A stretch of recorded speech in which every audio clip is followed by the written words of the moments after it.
PR Connections Radio presents. Hey, it's not your fault or mine, but together, you and I and Lorrie Simunovic, we can do something about it. Stay tuned.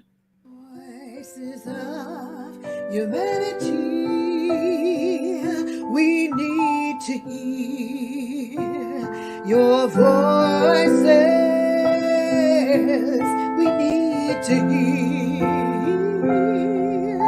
your voices.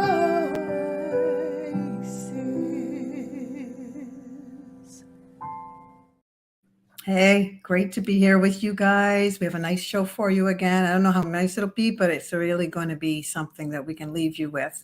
It's going to resonate, and we're all busy. A lot of people that I know anyway are busy tapping into their conscious unawareness, becoming aware of their unawareness. And that's a huge thing. Just being aware of what our thought processes are around equity work, racial bias, anti-bias work, equity, big things like that. How are we, is our communication, Lorrie and I are trying to keep that together, reciprocity here, so that when we are sharing, we are also thinking about you. What are you receiving? What might you be thinking? And what maybe that we can infuse in our conversation. Welcome, a big welcome. Shout out to Jelly Social, a group that I collaborate with. Shout out to Local Street and Creative Break. Creative Break, that's something I think everybody should be a part of. My friend will be like, did you shout me out? I did. Creative Break is this amazing group in Montreal. And honestly, they came over here to do this wonderful networking improv. We had such a great time. It was last Sunday. Honestly, it was wonderful. Next time I go, Lorrie, you got to come with me. Okay, I'll loosen you right up. And it was just a nice time to stop and to breathe and to experience me. You know, I'm always going and going. You know what that's like. We were just talking about it backstage there with Dana. It was just a wonderful experience, really. So I just want to shout out to Creative Break. Wonderful having you in Toronto. Please come back. All right. So this show is fueled by double consciousness, two streams of thought, two social identities. The gap in the middle is the struggle. And what does that have to do with those that were assimilated upon trauma? Come back with me through the time warp, 21st century, 2019, 18, 17. Say we are in the cusp of slavery and beyond. So much happened beyond there. And transatlantic slave trade, apartheid, colonization, imperialism, etc. And we're coming home. 17, 18, 19, 20, 21. Why do people show up how they show up in relationship to all our brothers and sisters on the planet? Classification of races, all of that. We know it's been constructed, but nevertheless, it still affected us back here, bringing it home. The social construction and all of that, and the way that we think, even though logically we say, no, I don't believe that, that's nonsense. Just thinking about being aware of our unawareness and how we really show up in our thought world. So I want to give another warm welcome. I think this is our seventh. I think it might be our seventh, right? Yes. To Lorrie Simunovic. She's here again with me with her work. And that's what we've been going into. And I just thought we just want to keep it going. And we're actually going to name those shows so that we're going to title them, right? So that you can know what these shows are, what series I'm talking about. She's been here 6 times. And so we're just going to big up those videos that people can really have a look at the content. Okay. Wonderful stuff. So we are going to begin. Lorrie, where was I going to begin again? Oh, I know, the umbrella. Did you want to go over that? And we have a lot of sort of learning objectives for ourselves first, and hopefully they can transcend to you. Okay. So everything that you just said is a beautiful example of our first objective is to develop a critical understanding of the history and impact of Eurocentricity. And you've done a wonderful job of explaining that. You went to the roots. You you're not just talking about yesterday, you're talking about hundreds of years. There are multiple perspectives, multiple impacts, and you're willing to go deeper. And at that first stage, it's all around identification and doing this work together. And for when we had our very first conversations, you were interested, which is what we're the template for some of the things we'll be discussing. The title of the lecture that I wrote many years ago was what is a white person's role in anti-racist work? So in the white context, again, it's decentering myself. That's going deeper and developing a critical understanding of the history and the impact of Eurocentricity in general. So it's decentering. Eurocentricity means centralizing Europe. Mm-hmm. Decentralizing it means Europe's still part of it, but it's not the center of all things. Ah, is that why sometimes I have to tell you to take up space in the room? Tell me your analysis. Tell me your analysis. Bring my European perspective or the anti-oppression or both? No, sometimes, honestly, I'll, so sometimes, because Lorrie is very conscientious about that, coming in the room and taking up all the air, which I so appreciate in terms of something called dominance, right? The dominant culture. If you're classified for hundreds of years at the bottom of the rung, right? Though you think logically, I'm better than that. There's things passed to you, things said to you, things done to you. Our Indigenous people, our beautiful Aboriginal people, even our Filipino people. My goodness, their roots are in Africa. Dark-skinned people, Indigenous people. So sometimes we believe certain things because we have been taught this socially constructed. And even though we don't want to believe it, we manifest it the way we act. Is that not so, Lorrie? Like how I behave. If your parents keep telling you you're no good, Absolutely. Whereas it's kind of a logical example, I think. Yeah. So I appreciate the fact that you're very conscious of that. But sometimes take up a little more air, just a little more. So there were three. So I just mentioned the first one. And as I said, actually you covered all three in a way, because that's the umbrella of everything that we're doing. Because then you started moving into the idea of developing a critical consciousness and cultural humility. And the way that you did that is you showed a recognition. You're willing to, even through this podcast, challenge and appreciate multiple perspectives, and that becomes a part of us, so that like in terms of Eurocentricity, one of the tools, as I've said, this is Tema Okun's work around racism. Individualism, hierarchy, and competition, particularly rugged individualism, are all things that are very valued in a Eurocentric society. So that once you start dismantling that, you start developing more of a critical consciousness where we implicate ourselves, each of us, because we all have places of privilege and dominance. In the context of Eurocentricity, it's again decentering ourselves, and in the cultural humility context, it's we're individually and collectively and systemically working toward people that are pushed out, or groups that are pushed out to the margins in various capacities, that we come more to the center. So if we're doing social justice work, which is the third objective around promoting social justice and equity, then we're actually implementing, challenging, sometimes dismantling systems that have been harmful. So everything from the Me Too movement to Black Lives Matter, there are so many instances, but you wanted to go to the material, so I won't get into that now. So as we keep going, we're literally, like, I'm noticing it, and I hope I'm not being presumptuous here, with our relationship as we get to know each other. There's a rapport in terms of, on a personal level, and I'm very grateful for that, and an understanding of our ideologies. And there's, as you said before, sometimes different, sometimes same. So we're taking both the unity and the difference. Absolutely. And all there together, right? I agree. And opportunities that you're sharing with me, and vice versa, I hope, if you're interested. So just by virtue of being together, we're working on a platform with Dana and Guy that believe in this work. And so slowly we move forward. Got too deep into that one. No, that's great. It reminds me of last week. I promise I won't digress. Listen, when we were talking about people saying I don't see color, Well, I clearly know you're white because it's a byword, but that's what it is. You see, I'm what they refer to as black. But yet we have a camaraderie in this work. And even and I'm not even going to say even if it's just in this work, this is powerful stuff because it unravels you and I. And we wouldn't be able to work together unless we respected that through each other. And you know what I mean? So Well, I think.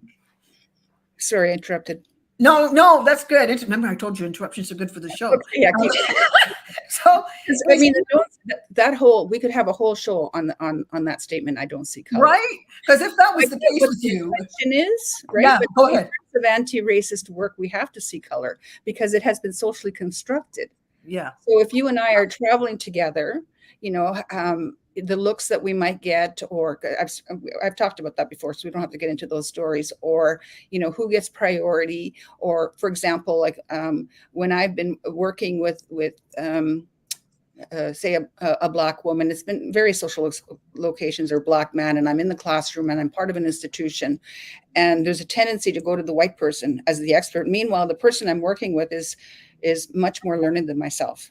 So there are things that can be done in those moments to disrupt the dominance. I like that. What? Okay, I know we're gonna go. Well, let's go there. It's okay. What can things that can be done in that moment that can disrupt the dominance? I love that because like I said to you, I did this lunch and learn, and these are sort of things that we kind of slid into a little bit, right? But what do you think? Like so the priority, if we're talking about anti-oppression and anti-racist work, the priority is let me say this better. In that situation, somebody can say to me, "Oh, Anne's work is really good. Can you get la la la?" And I'll say, or Sandra's work is, "Oh, she's right there. I'm sure. I know she's got a lineup, but I'm not.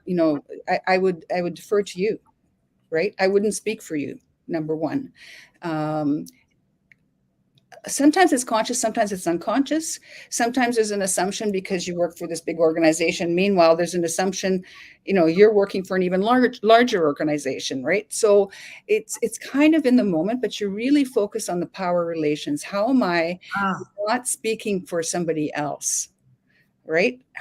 In the specific content. So it's not about your social, it is about your social location. But when I sense that it's an act of a microaggression or an omission or a just not knowing, just very gently redirecting them. Or sometimes it's like a young Black woman, a very young Black woman who's a lawyer, and I'm working with her in a course. I'm so pleased that, she's got 10 more degrees than I do, right? Again, I say, well, this is her area of expertise. And she has a number of contacts. So there are various ways, but that's just a few.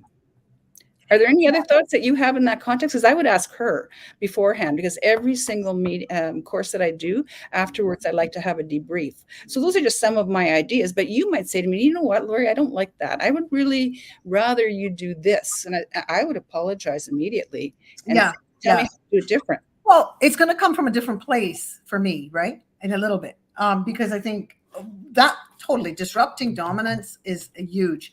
And I look at the internalized person, whether it's our Filipino brothers and sisters or, a friend of mine, Philippines, she said it was a big thing back home for us to marry white, so this comes to everybody on the so-called rung, according to the pseudoscientists that measured our heads and whatnot, and Darwin theory and all that.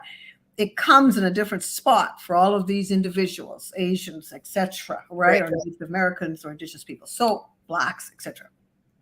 So when I think of disrupting dominance, at work, it's very easy for us to shuck and jive, like from back in the day, in order to have dominance appreciate or like us. So I was speaking to a lady just this morning about that. And, she said, sometimes, it's like we've got to come like them. And our culture is different. We have different people. You hear a Nigerian speak, you hear somebody from Ghana speak. It's going to be different. But we can appreciate that as a continent. I'm talking about Africa, right? However, when you come over here, and you're in the Americas, it's a little bit of a challenge, because if one of my Nigerian sisters are talking to someone, don't do that. That is not, boom, they're gone.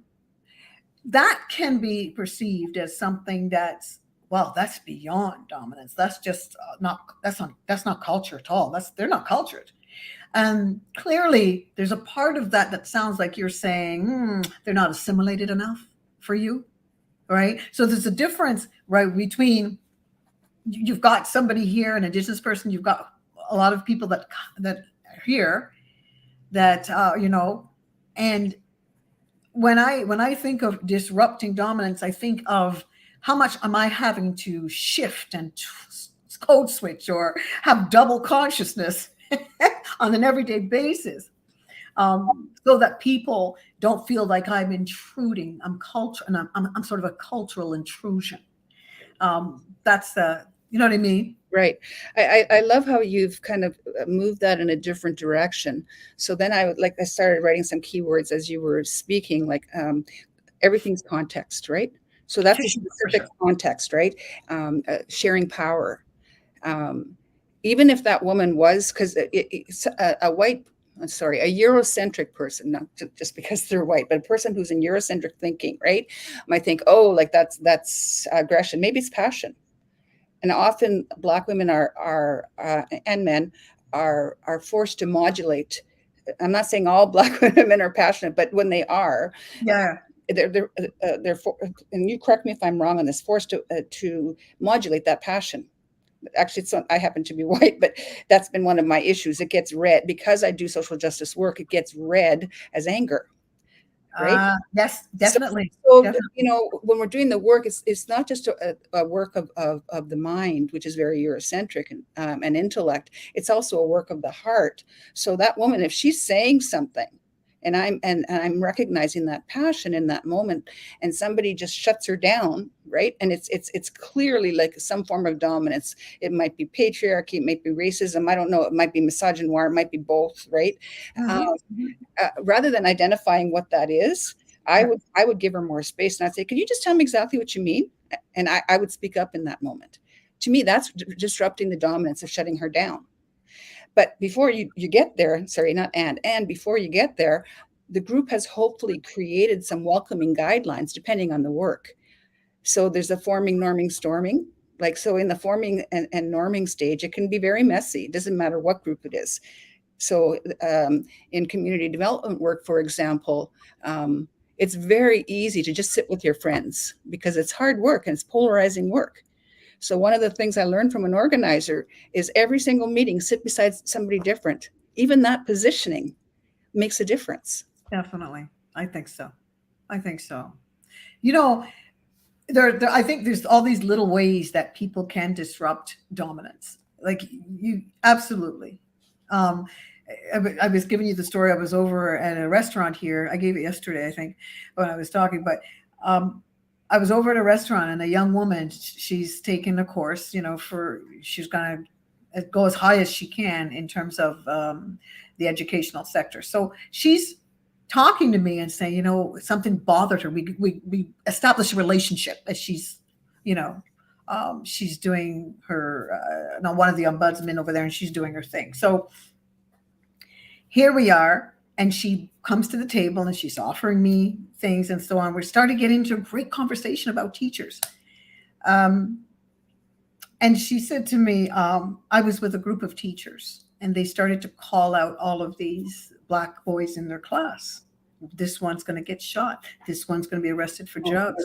This one's going to lose his life in an early, so on and so on. And she was feeling so badly. She says, it's horrible. And I looked at her and I went, how do you think I feel? I'm right here. But she was genuinely, like really genuine. But my response, my gosh, like I'm having a meal, I realized it really bothered her. And because she felt she had some connectivity with me, she was sharing, and I was so glad she did. And I just flew out of my mouth, honey, don't do this work unless you jump into some sort of a training or learning. Please don't do it. You're going to do more harm. If this is the mentality of your friends, and sometimes we don't realize it's still here.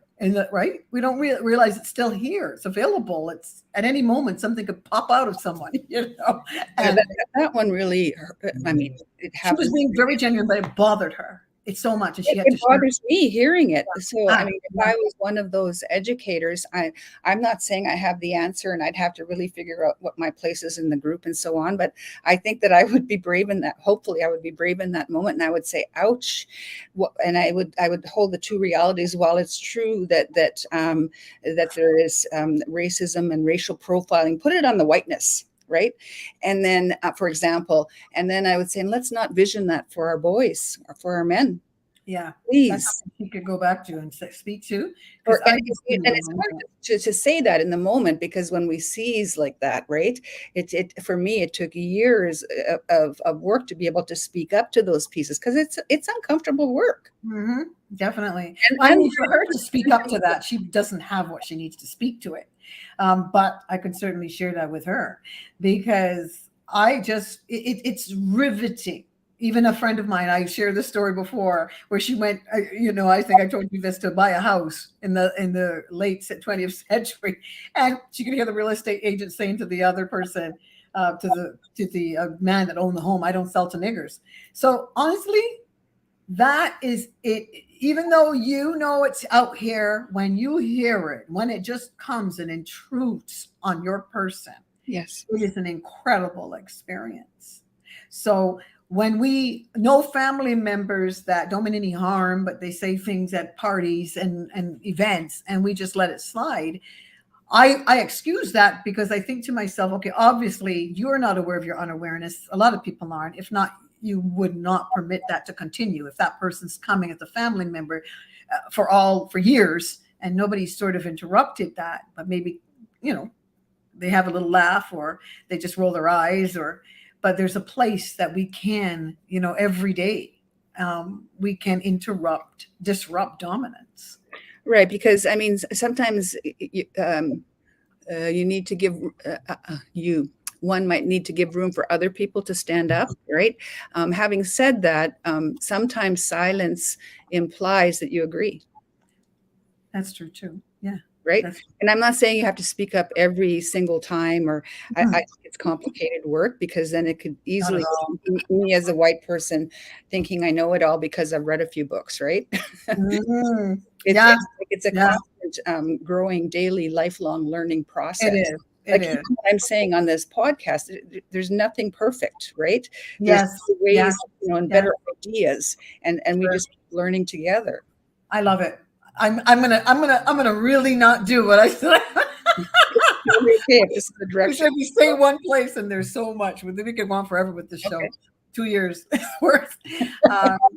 Okay, so we're going to get to some of Lorrie's works, and this whole thing is about getting uncomfortable. So we might look into just looking at the series to kind of put that on it. I don't know. Lorrie and I will figure it out, but this is part of her work, and this section is get uncomfortable. And we covered a couple of things under here, this umbrella, last week. So Lorrie, did you want to? We were at I don't know if you have this or you want me to read it off. Please. Yes. So we covered last week the fact that this is heart and gut wrenching work. And if I do not take it that seriously, I must leave this work. And the next one we covered was, once white people become informed about racism and whiteness, then we have the opportunity to take an informed sense of responsibility for our part in the larger structural issues. Now, Lorrie and I will number those shows. Aren't we going to do it, Lorrie? Yep. So that you can actually go back and hear this content, okay? And then here we are. This is the third one we didn't get here. Once white people become more critically conscious, it does not make life easier. This is tense, complicated, stressful, and messy work. Get used to being uncomfortable. This is a sign that I'm taking this work seriously. I love this because I feel like on some level, you've got some of this right, girl. Okay. Do the personal work, critical self-reflection. No, I'm jumping. No, I'm not there. Forget I said that. I looked at the wrong spot. Right, too. It's all of those things. Yes, all of those things. Once white people become more critically conscious, it does not make life easier. See, if you are actually trying to have a sense or some sort of, I can't even use the word empathy, but you are on some levels trying to really, can I get this? We covered getting it too. So indeed we will what getting it looks like in this work. Okay. So we will put the number of the show so you can get that as well. But it's like to say that, to write that in your work, once white people become more critically conscious, it does not make life easier. It does not make life easier. I'll tell you, my associate that does double consciousness, these trainings, learnings with me, double consciousness. We have double consciousness fundamental, advanced, double consciousness meets the faith. We have one for Black men called Man to Man. You can get in touch with me about those. And I'll tell you, when we do this work, it is heart-wrenching. There's times when we need a white out. Okay. And there's times when we feel like, oh my gosh, let's go decompress together and strengthen each other. And we do that very well. She's a social worker. And we're able to just recognize this is not easy, rewarding, and has done so much for my growth, but it's not easy. You have to feel it to bring it on some level. What do you think about that, Lorrie? I'm rambling. I agree with you. It's interesting. I have notes here, but what came to me as you're speaking, there was a period where I was working on a 3-year project across the province about equity work, diversity, equity, and inclusion. Mm-hmm. And it was adult education. And I inserted myself, as I always do, as a learner and a facilitator, a lifelong learner. And there came a point, I mean, it often happens, where there was like one or two people in the classroom, including in the feedback, just was rough. And, you know, I knew how to handle it respectfully and that kind of thing. I was speaking to a friend who also does this work, similar work. And she said, the reason you might be getting such a strong reaction is something is shifting. And it's challenging people that don't want to shift. Yes. I get it all the time. It's great. Yeah, and it's like the whole classroom seems excited, but there are and uncomfortable, and yes, and you know, myself included in the whole process. So then I got excited about that. That's when I started exploring the notion of, like, I had read in, you know, articles and so on about the notion of using discomfort, like Adams, Bell, and Griffin, in teaching social justice and diversity, and all three of them, they talk about, they wrote 3 revisions on that one. They talk about even their own discomfort, like they had not had, for example, enough about the American experience in the transgender community, and actually included it in the next book and kind of apologized. So here are these people who have a combination of, I think, 90 years of experience, and they're admitting that this is not easy work. So so what it means is that we're acknowledging and confronting our own personal biases in this work. Yes. That there are no experts. And it's so ingrained, like even in something like the word but. And I'm not, you know, trying to be the language police. So that's not where I'm going with it, right? Yeah. But you take the word but. You're such a nice guy, but, right? And then it wipes out everything kind you've said behind there. What if we turn that into an and someone might say, oh, like that's just like, you know, linguistics or you know, playing games with words. It's a word I still struggle with. I noticed over the podcast that I've used it, and I always correct myself, but I've known that concept almost the entire time that I've worked in this work, and I still have not wiped that out. Sometimes I do use but, for example, where I say, you know, I didn't do something well, but I know you're an expert in it. That's when I'll use a but, when it's the reverse. And could you help me? Yeah. That's important. Language is huge. You're thinking, I'm giving you space to. I no, you know, you do your thing. You do you. We got to get this content out here. Don't mind me. But I was at this part where I was thinking. I'm looking at one of the points where it says the next part of this. We were just talking about once white people become more critically conscious, it does not make life easier. I love that we got into that. That's real part. And the next part of that, your work here, the piece here, is this is tense, complicated, stressful, and messy work. You're good at getting there. Get used to being uncomfortable.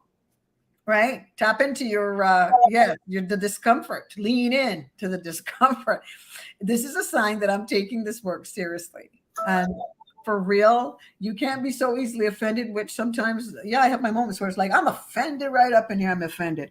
But I have to deal with that because, yeah, somebody came online and said some nonsense. And I'm like, because, but then I have to step back and think, okay, Sandra, that person is unaware of, and maybe they're a direct descendant of KKK. I don't know. Maybe they are aware. I have no idea. But there's some moments like that where, because it is really messy sometimes, and there's something I'm being dealt with about on the inside of me. Spirit of the living God is dealing with me about, and I can't go around chipsing everybody, and how am I internalizing this, and what does it mean? It could mean tremendous growth when it's messy. Well, I remember reading somewhere, I don't remember where, how can, not me, the Mhm. person how can I heal from racism when I experience it on a daily basis? Hmm. African American, I don't remember the name. I'm sorry, it's been so long, but I remember sort of. I'm more visual, so I remember in pictures. So that trigger and like the Joy DeGruy, is that how you say it? DeGruy. Dr. Joy DeGruy. Yeah. Work, like you're talking about intergenerational trauma. Yeah. Right. Yeah. So it's like you talk about epigenetics. You can explain that better than I can. Right. But and that is within us, that pain. Right. Yes. That we either impose or that's imposed upon a community. True. Consciously and unconsciously, right? So in that moment, I like, it's what we talked about in the last podcast. What happened to you? It's not what's wrong with you. Yes, yes. I have this gentleman. That's one of the people I'd love you to look into. And everybody, this is a great resource. Philip Matthews. He used to be called the Philip Shock Matthews show, but he's out there. He's doing his thing. But I learned so much. He used to say, yes, nothing's wrong with you. Something happened to you. He's a brother, and I love it because it's the truth, right? Nothing's wrong with y'all. So I think you had mentioned something there that triggered this thought. And maybe you'll remember what it is. But when you were speaking, I remembered thinking, our healing, so much of our healing comes within our community. That's not unusual. If you have a whole holistic community and you are able to go to those people and collaborate in your pain without everybody leaving like, they need to go on a little blue pill or something. Now, if you need one, you know what I'm saying? But if it's just because of the fact that you could actually, with your words, a friend of mine's a therapist, she said, my God, we wouldn't need, you put me out of a job if we were in our community, because that's how we used to handle pain.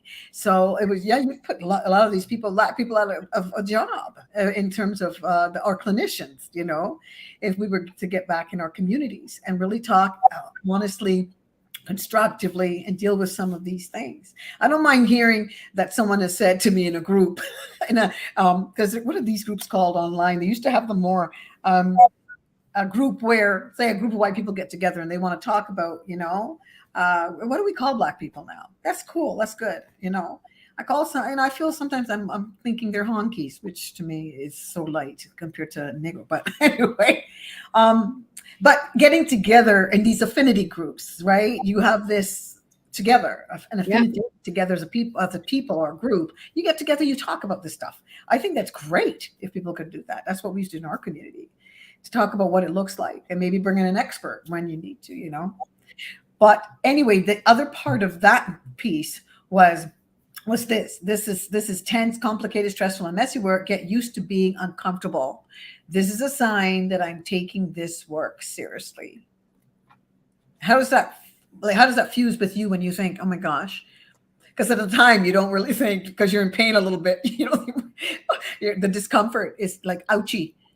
So at what point do you feel like you're feeling this is important work? I felt that aha in a couple of the sessions I had. What about you? Can you, when you say the aha, I'm trying to understand the question. What was that for you? The part here that you spoke to in your work is get used to being uncomfortable. Right. This is a sign that I am taking this work seriously. I had an aha moment at one of mine where someone feedback, because you're going to get all kinds of feedback doing this, right? Right. So somebody said, "Oh yeah, they were just anyway, they were pushing back. I don't even remember what they were saying, but oh, she could have done this, she could have said that, she said that."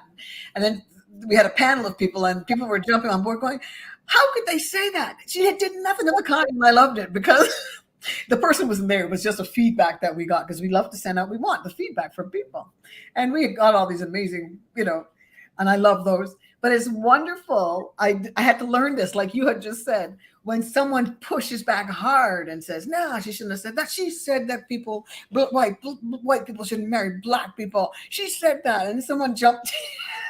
What are these people crazy? It's a private panel. Well, what training were they at? She never said such a thing. And I just stepped back because they're just getting on. They're getting so upset about it.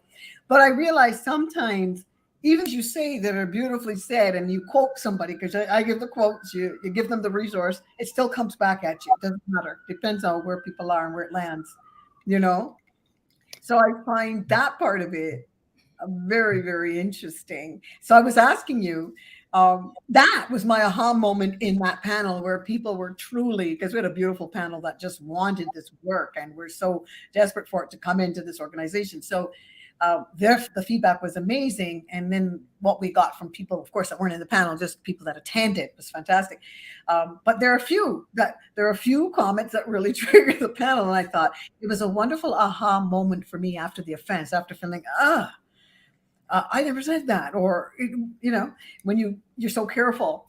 But it was a sign to me that that this work is serious for me, that it's important work. Right. So in that situation, what I think you did beautifully as an educator is you gave it to the group. Oh yeah, they just went on. You chose to be, well, but that's adult education, right? Mm. I mean, if you felt you needed to defend yourself, speak your truth from a place of peace or anger, and then, and then let the group own it, that's fine. And what happened was you got all the different multiple perspectives. And I'm hearing you, if I understood you correctly, actually, she didn't say that. Actually, she did. And you just stood back and let because these are all there's some are polarized in terms of the communication style. Some are more into holding multiple perspectives in the same space, and you were gently encouraging that. Well, this panel was after the show, after we met maybe a week later or something. Did you not just say that a group of you were speaking? Well, no, I was speaking, and then this was just the feedback form that came in, and there were people that were on a committee with me, right? That were just unpacking. So when you were unpacking, were you all speaking together? Okay, so it wasn't an education context; it was more of an unpacking. Oh, no, it was just after the feedback thing. These were people that were, of course, for me, that brought me in, right? That loved what I do, but they were quite put off because some of the comments. Right. So it was interesting. Thank you for that clarification. The comments themselves were the issue. It was interesting because things weren't put that way. So the consensus in that back, behind the scene panel was like, but that didn't make any sense. She doesn't. Well, as an educator, I in the classroom, and in evaluations, I invite thorny moments. Oh yeah, the thorny moments come with them. That's what you're implying. So, yes. And when you ask about what I'm also seeing you, what's the word, exemplify, is so in the book The Matrix by I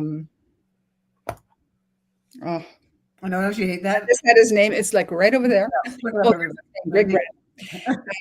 And it's kind of a scientific and spiritual approach, but in this one it's more kind of psychological meeting kind of spirituality or universal thinking. The mirror of the moment, where you're saying, how am I like this, right? When am I doing it? So you've talked about sort of internalized Eurocentricity, for example, and how we're all part of that. Right. And you're also choosing not to judge in those very difficult moments, because when you get to that energy of judgment, right, and he calls it the mirror of judgment, then we perpetuate the point, right? So that discomfort is my own work in a collective, and not to impose it, but it's just a thought, right? And an individual context. If I want to move towards like super creativity, like even the concept, I was just talking to someone about this the other day, you take the word reactivity, and a lot of reactivity is fear-based. Some of it is like spot on because nobody wants to experience racism. But let's just talk about it like people that are wanting to be educated, for example. You Yeah. take the C out of the word reactivity and put it in front of the R, you've got creativity, right? So often reactive response is fear-based and creative response can be love-based. I'm oversimplifying. I get it. But the only reason I give that little example is not to say, oh, if you put the C in front of the R, like everything's going to be okay. That's not what I'm saying. It's like you can choose, I can choose, not you, I can choose to shift to a more again, a politics of love, a politics of collaboration, a politics of even loving my own anger when it comes up and dealing with it in a constructive way, whether it's in the classroom or in the work. Yes. And it's uncomfortable because not everybody, like, why are you talking about the word love? I've worked in organizations where we're not allowed to use that word. Yes. Right? Okay. So it like What unconditional. is the reasoning for that? I'm curious. I think, especially in a clinical context, you have to Yes. be careful around Yes. transference. I think transference is everywhere, right? It's not Yes. just in, but it is a fine concept, right? I've also sat in circles of people like psychiatrists, and actually, there's one circle. There's only a few of us that were. I was the one white person, and it was dominantly indigenous from different indigenous nations, and I think an African Canadian man, and basically the indigenous psychiatrist from the States was laughing. He wants to use the word love, and he had a completely different conceptualization of how you can do that with boundaries in clinical work, right? Right. Right. So those are bringing like different worldviews together, right? Or sorry, Wow. that's how we can bring different worldviews together. So I apply it to politics, but also to this work. Mm.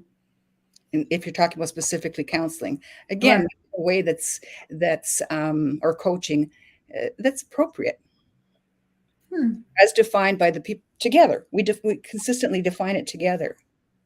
You mean, oh, yes, definitely. Like whoever you're holding space with, partnering with. Yes. You Because mean there as are well. people that don't want to be touched for many reasons, right? Yes. So you Yes. don't touch. Interesting. Things are changing. That's a good thing. I'm going to move on. Is Okay, that okay? of course. So the next one that we have here is so do the personal work, critical self-reflection, do the personal work. That's a big one. Critical self-reflection, because you're kind of elaborating here as we go on anyway. Do the personal work, and it looks like this: critical self-reflection, self-interrogate, self-check, systemically and individually. Example, inserting myself as a learner and co-facilitator in the classroom. That's like our next point: resist and reject being an expert. Really amazing. Do the personal work, and that personal work, Lorrie, that's so important because a lot of my personal work was done by sitting under what I call my elders spiritually, and then of course elders like Dr. Martin Luther King, Malcolm. Malcolm Little, aka Malcolm X, James Baldwin, Amos Wilson, Dr. Neely Fuller, on and on and on, Liam Akbar. Like there's a lot for me. My personal work has a lot to do with learning from those that may even carry my DNA, or I may carry theirs. Like it's important to me to know what my people are saying fundamentally about how I before all of this, before the trade and apartheid and all of that, and going back, the sub-Saharan and all of this, before all of that, where does my personal work come from? A lot of my personal work is a lot of spiritual work, is biblical work, is fundamental work, and what our faith meant to us. That's huge work for us, right? Before we took on all of this stuff that we think we had forever, that has nothing to do with us fundamentally as a people, as a group. So, and then of course taking that and bringing it in. I'm just saying it real here, but taking that and and then I can hold hands with everybody else and sing kumbaya, because I have to do my personal work. And where everybody finds that, it's going to be very different, I'm sure. or with some sameness. What are your thoughts there? Oh, that's beautifully said. I'm going to show one of my books again. Voices of Freedom. I don't know if you've read it. An Oral History, Oh, Civil Rights Movement from because you mentioned Martin Luther King, yes. 1950s through to the 1980s. And it's co-written by Henry Hampton and Steve Fair. I don't have the latest. The latest is in the 90s, but this was also in the 90s. So I think there was 2 revisions written about this one. And one of the things that Martin Luther King commented on when he was doing the civil rights work in the larger places, very hard work. And I'm not going to get into, the book, but one of the things that I thought about was even he was willing to self-reflect and look at himself. So he was like really pushing. They went into a smaller place somewhere in Mississippi, I think, I can't remember. Totally different context in terms of how oppression plays itself out in smaller neighborhoods, and they made some mistakes. And he said we weren't listening to the communities. He is somebody that listens to the communities.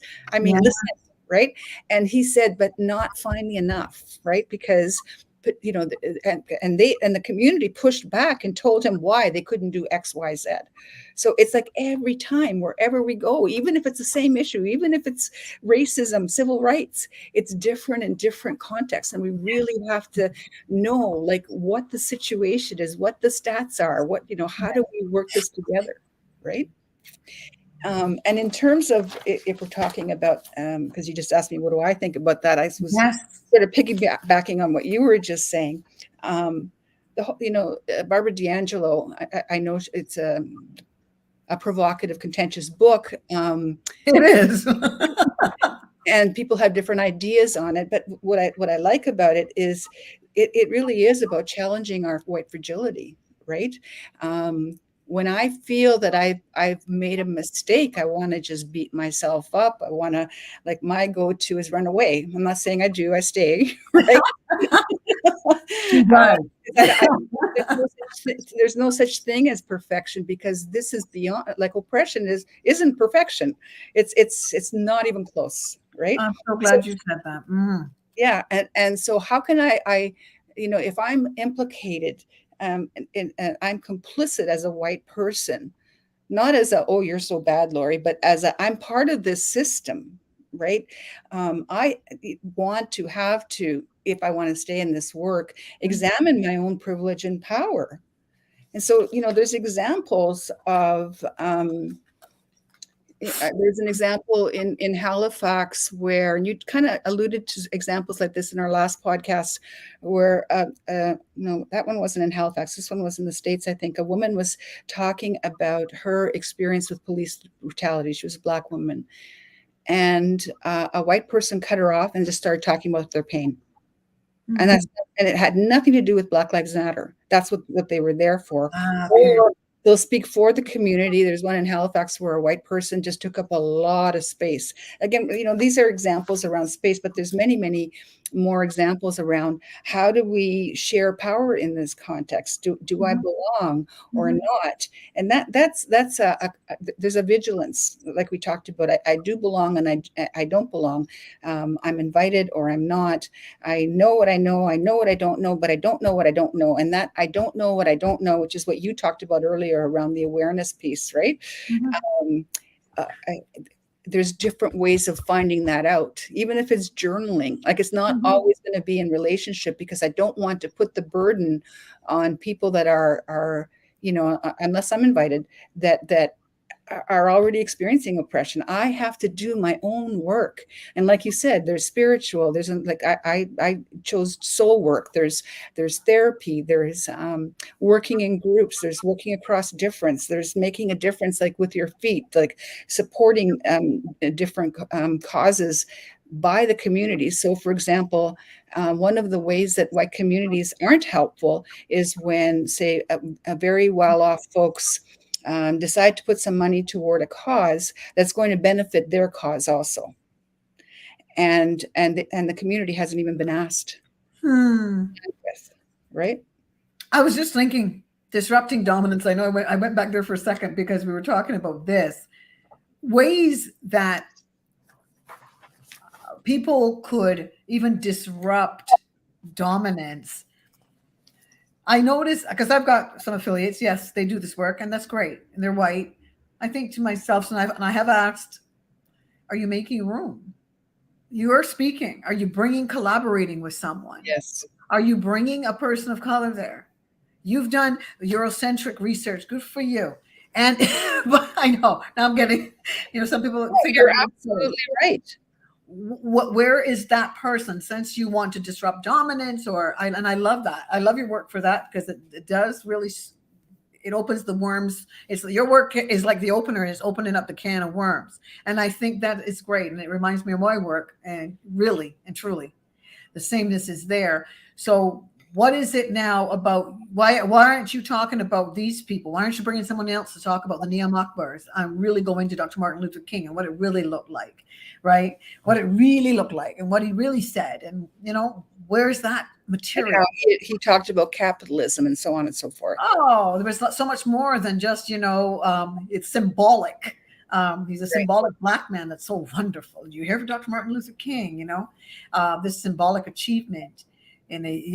So that to me, if people are able to share, I don't know any white people that are doing that. And I had a couple of people on my show. I worked with a couple of people, but I'm still like, so what exactly? I know you know this work, you believe it. Yes. You're also making a lot of money off of it.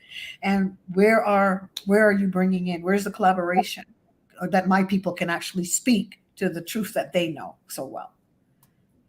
That's important. Yeah, I love the example that you gave, because that's something I attempted to be mindful of whenever I would co-plan events. So even at the planning stage, there's people with different points of views, different social locations, different analyses. And so if you have like a panel, for example, if you have like three, it doesn't matter about the social location, but let's say three, like you just said, three academia, Eurocentric, and one who's kind of, I don't know, a pastor, right? Well, where are the Muslim voices? Where are the organizers and activists from the community dealing with poverty and fighting for minimum wage, or depending on the topic, obviously. Sure, for sure. So, yeah, so I totally agree. I know what you mean, for sure. Wow, this is something else. Look at us, 5:52 already. Okay, we're going to go into this point. This is the same point, but I just wanted to make sure we at least got here. We thought we kind of prepared ourselves for this. So I'll read the whole thing and I'm going to stop. Do the personal work, critical self-reflection, self-interrogate, and self-check systemically and individually.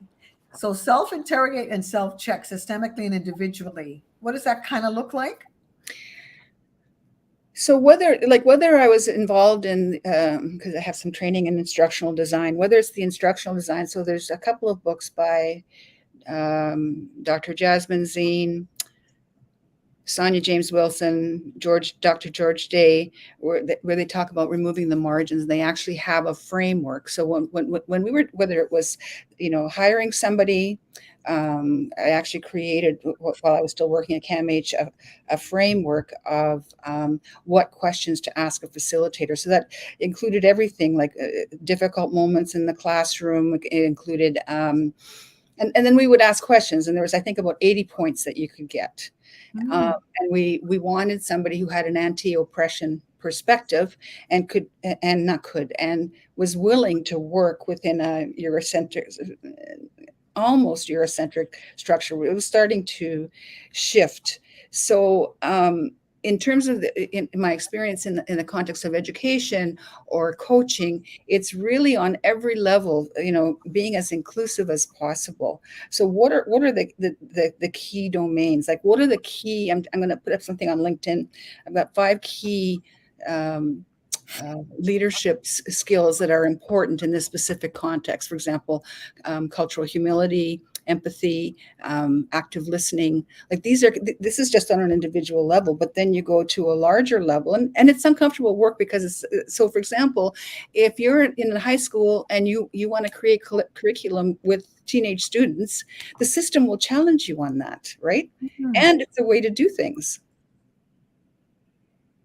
Am I on track? I gotta look at this again. No, I'm thinking, but the self-reflection piece, the self-interrogate piece. So the self-reflection, the self-interrogation piece, if somebody in a classroom is saying, you're paying more attention to these people, that hasn't happened to me, but I've seen it happen. But when I make a mistake, they'll say, oh, actually, no, there's this point of view, because my point of view tends to go towards the left, right, when I talk, because of a lot of the work that I've done in terms of working in communities of homelessness and so on. And there's a way to work with the so-called right. So if I'm talking about multiple points of view, I have said, you know what, you're right. The way that I said that sounds like, there's not a place for the right. There is. Okay. So, I mean, that's painful work, because I had to, look at, how do I include all perspectives? How are we all going to work together? Right. And so you're doing it right there as you are teaching, learning. Yeah. Right. Yeah. So that did happen to me, but I've seen Johnson in his book, The Gender Knot. I just started to cry. It was so beautiful. He gave an example while he was still alive of a Black woman saying she wasn't paying enough attention, to her, and he was kind of dismissing her. And he's a lovely guy, right? And he realized he was doing that, and he apologized, and he made a point, very similar to Ferrari with Bell Hooks, because she influenced his writing. Ferrari wasn't involving, in her opinion, even though the guy's a genius, in my opinion, feminism. He wasn't involving. There are various levels that he wasn't, and he started to shift and took her work seriously from an intersectional feminist perspective, not just a white feminist perspective, and actually put it in his writing. Wow. Lorrie, you won't believe it's 5:56. Okay. You won't believe it. Well, so we are going to label these shows, right? So that we're going to do it as soon as we can. We're going to book a time to just go through them together, and to say, okay, Sam, just label it now, so people can find this content. Because I would love you to kind of do it in order and to go with us through it. It's great stuff, honestly. And I think that someone, if you were even going to ask, why do I have this woman on, this white woman here on so many shows? Well, my work is very sympathetic with her work, but different. Interestingly enough, it's got those pieces that are, kind of night and day, if you will. But it's still really informative as they connect together. So thank you so much for joining us. We've got a little commercial for you, and we'll be right back. Thank you. Hi there, I'm Sandra McKechnie from Double Consciousness. Double Consciousness looks like this: cultural sensitivity, cultural awareness trainings. I've been doing it for 4 years. We're going into our 5th year, our 41st time on Zoom, and we're doing it. Would love you to join us. The next thing that I do is I'm a certified life coach, holding space for clients in the areas of cultural awareness and sensitivity, right? So people that may have a challenge and they just want some space, a consultation, coaching opportunity to unpack implicit racial bias. Everybody's welcome, and we would love to have you in the trainings or book a consultation. And we have a free opportunity, 15 minutes, if you want to have a chat and get to know me and find out where you fit in that. The next thing that I do is I am a host for Voices of Humanity out of prconnectionsradio.com. If you want to be on my podcast and you're a fit, because it does have to fit with the show, has to complement the show and the network, I would love you to get in touch with me. And I'm also, from my heart, and I've always been a singer-songwriter, and I love this stuff. I love the singing. We put it in our trainings, our cultural sensitivity and awareness trainings. So sometimes I just sing just like this: you're all that I want. You are all that I need. And you brought me here when I can't find my way. You're all that I need. And you brought me here to pray. You should hear that with my keyboard player. It's to live for. Thank you so much for your time. I hope that helps you to know who Sandra McKechnie is. Take care. Bye for now. I was going to kick out of that. I'm going to change that because I'm older now. She looks too young. Okay. But I do have another one, actually. It's a little more on point for me right now. It's been good. Lorrie, you're a breath of fresh air. Thank you so much. It's not your fault or mine, really, but together we can do something about it. Have a wonderful weekend. Take care of yourselves. Bye for now. See you later. Bye bye.